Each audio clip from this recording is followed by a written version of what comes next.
নমস্কার, কেমন আছেন সবাই? আশা করি সবাই খুব ভালো আছেন, সুস্থ আছেন। আমরাও বেশ আছি। আমি কৃষ্ণা, কম্বোডিয়ার আজকের নতুন এবং দারুণ একটি ব্লগে আপনাদের সবাইকে জানাই স্বাগত। আজকে আমি কিন্তু ভীষণ ইন্টারেস্টিং একটা বিষয় নিয়ে কথা বলবো, সেটা হচ্ছে দাঁত। মানে কম্বোডিয়ানরা কেন বুড়ো থেকে বুড়ো সবাই দাঁত বাঁধায়, তো সেই বিষয়টা নিয়ে কথা বলবো। এই তো রান্না বান্না করতে করতে আপনাদের সাথে কথা বলবো। চলুন তাহলে ভিডিওটা শুরু করা যাক। চলুন। রোজকার মতো আজকেও আমি স্নান করে নিয়েছিলাম, আর সেই দিন একটা টুনা মাছ রান্না করেছি, তাই ভাবলাম আর একটা ছিল, আজকেও একটা টুনা মাছ রান্না করে নিই। আর বেশ কয়েকদিন ধরেই আমার কাছে কিছু লাইলনটিকা মাছ পড়েছিল, ও সেই মাছগুলোই আজকে ব্যবস্থা করা হবে। আজকে দুপুরে রান্না হবে টুনা মাছ ঝাল ঝাল, আর তার সাথে হবে লাইলনটিকা মাছের ঝোল। টুনা মাছটা ওমও বেশ ভালোই পছন্দ করে, আর টুনা মাছ রান্না করলে বিকেলে রুটির জন্য আর কিছু ভাবতে হয় না। তো ওই একবারে পেঁয়াজ কেটে নিয়েছি, একদিকে করব টুনা মাছ মাখা মাখা, আর একদিকে এই লাইলনটিকা মাছটা ঝোল করব। লাইলনটিকা মাছটা একদম ফ্রিজে থেকে শক্ত বরফ হয়ে গেছে। এই দেখুন, এই শক্ত বলতে গিয়েই আজকে আমি আপনাদের সাথে ওই দাঁত বাঁধানোর কথা আলোচনা করব। জানেন, এই কাম্বোডিয়াতে আপনি দেখতে পাবেন মোটামুটি ওই 12 বছরের পর থেকে, মানে বুড়ো থেকে বুড়ো সবার দাঁত বাঁধানো। মানে এইখানে জন্মসূত্রে অনেকের সবার দাঁত তো সুন্দর হয় না, কারো ফাঁকা হয়, কারো বড় হয়, ছোট হয়। তবে এইখানকার মানুষের ওইটা ওদের একটা টেন্ডেন্সিতেই আছে, আর বলতে পারেন ওইটা ওদের পরম্পরার মধ্যেও আছে। মানে যে জন্মাবে যেই দাঁত নিয়ে, আপনি তারপরে আর 12 বছর বা 15 বছরের পরে তাকে আর সেই দাঁতে দেখতে পাবেন না। মানে ধরুন দাঁত ওই 7 বছরে পড়ে যাওয়ার পরে যে দাঁতটা ওঠে, তারপরে ওরা সেই ওঠার পরে যার যেরকমই হোক না কেন সেই দাঁতটাকে একদম ঠিক করে নেবে। মোটামুটি এইখানে সবার দাঁত, মানে 100তে 100 জনের মানুষেরই দেখবেন দাঁত বাঁধানো। আর যখনই আপনি কোনো স্টুডেন্টের সাথে কথা বলতে যাবেন, দেখবেন সবার দাঁতে ক্লিপ লাগানো। মানে এখানকার মানুষের এইটা একটা টেন্ডেন্সি থাকে যে আমরা দাঁতটাকে বাঁধিয়ে নেব, আমরা দাঁতটাকে ঠিক করে নেব। এই জন্য এইখানে কিন্তু ওই ডেন্টাল ক্লিনিকগুলো ভীষণই ডেভেলপড। মানে বলতে পারেন এইখানে যারা ডেন্টিস্ট তাদের কিন্তু অনেক অনেক পয়সা, কারণ ওদের ক্লিনিকগুলোতে সবসময় ভিড় থাকে।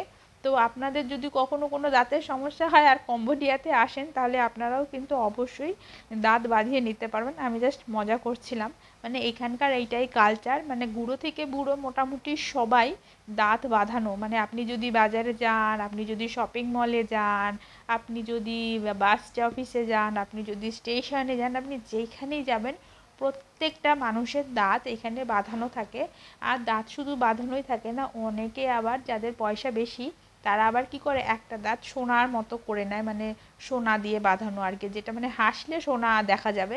আবার অনেকে রূপো করে, আবার অনেক মেয়েরা দাঁতের মধ্যে মানে ওই কার্টুনের ছবি আঁকা থাকবে, ওইটাও ওরা পছন্দ করে। তো সেই রকম কিছু, মানে হাসলে একটা ওই রকম বেরোবে। তো যার যেরকম ইচ্ছে সে সেই রকম ডিজাইন, বলতে পারেন দাঁতটা একটা ফ্যাশনের মধ্যেই ওদের পড়ে যায়। মানে আমরা বড় হলে যেমন চুল কাটি, নখ কাটি, তো ওইটা একটা মানে আমাদের সাধারণ ব্যাপার, নখ কাটা, চুল কাটা। তো এইখানকার লোকেদেরও ওই রকমই একটা সাধারণই ব্যাপার, মানে দাঁত বাঁধানো। এখানকার লোকেরা দাঁত বাঁধাবেই। যে বুড়ি হয়ে যাবে তারও দাঁত দেখবেন একদম সুন্দর চকচক করছে, একদম পাটে পাটে। আর যারা তো কম বয়স তারা মানে মোটামুটি এখানে সবাই, মোটামুটি না প্রত্যেকটা মানুষ দাঁত এখানে বাঁধাবে।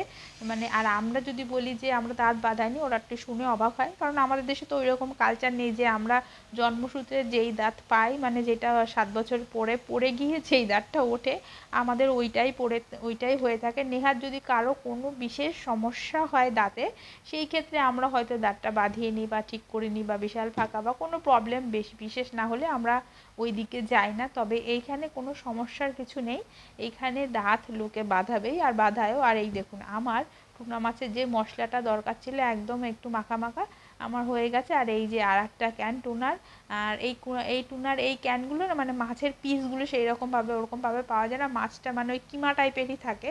আর সকালে একটু ক্র্যাব ছিল, সিদ্ধ করেছিলাম, যেটা আপনাদের দাদাকে নুডলসের মধ্যে দিয়েছিলাম, ওম কিছুটা খেয়েছিল আর কিছুটা ছিল। তো আমি এই ক্র্যাবটা আর টুনাটা একসাথেই আজকে রান্না করব, তাহলে একটু পরিমাণে বেশিও হবে। তো দুপুরে আমাদের এই রান্না এইটাই খাওয়া হবে, এই টুনা টুনা মাখা টুনাটা, আর হচ্ছে গিয়ে রাত্রেবেলা আবার এইটাই রুটি দিয়ে খেয়ে নেবো। আপনাদের দাদা আগের দিন খুব ভালো খেয়েছিল, আগের দিন যে এই মাখা টুনাটা করেছিলাম বললো যে রুটি দিয়ে খেতে নাকি খুব ভালো লেগেছে। তাই আমাকে সকালবেলায় যাওয়ার সময় আমি প্রত্যেক দিন জিজ্ঞাসা করি যে আজকে কী রান্না করব, তো উনি বলে গেল যে আজকে তুমি এক কাজ করো, ওই টুনাটা ছিল না আর একটা ক্যান, তুমি ওইটাকে শেষ করে দিও। তাই বললাম যে ঠিক আছে, আজকে তাহলে তোমার টুনাই রান্না হবে। তো আজকে টুনা রান্না করব, আর ওইদিকে লাইলন টিকা মাছটা তো ভিজিয়ে রেখেছি, তো ওইটা করব। আর এই দেখুন টুনাটা আমার প্রায় হয়ে গেছে, এবার একটুখানি সামান্য জল দেবো মাছটা একটু সেদ্ধ হওয়ার জন্য। আর জল দিয়ে মশলাটা সুন্দর করে কষানোই ছিল, আর ওই টুনার ক্যানের মধ্যেই আমি জলটা নিয়ে দিলাম, তাহলে ওই একটু ওয়েস্ট হবে না আর কি। তো এটা সুন্দর করে হোক। আর কালারটা কিন্তু ভীষণ সুন্দর এসছে জানেন, মানে এটা হয়তো ফোনেও যতটা সুন্দর লাগছে সামনাসামনি কিন্তু আরও বেশি সুন্দর। আর এই টুনাগুলো খেতেও কিন্তু খুব টেস্টি হয়, আমার তো বেশ ভালোই লেগেছিলো আগের দিনও। আর ওই যে আমার লালন টিকা মাছও আমি ধুয়ে টুয়ে নিয়ে চলে এসেছি। এইবার এইটাকে শুধু এবার নুন হলুদ মাখিয়ে এটাকে পাতলা ঝোল করবো ওই আলু দিয়ে, ওম খাবে বলে।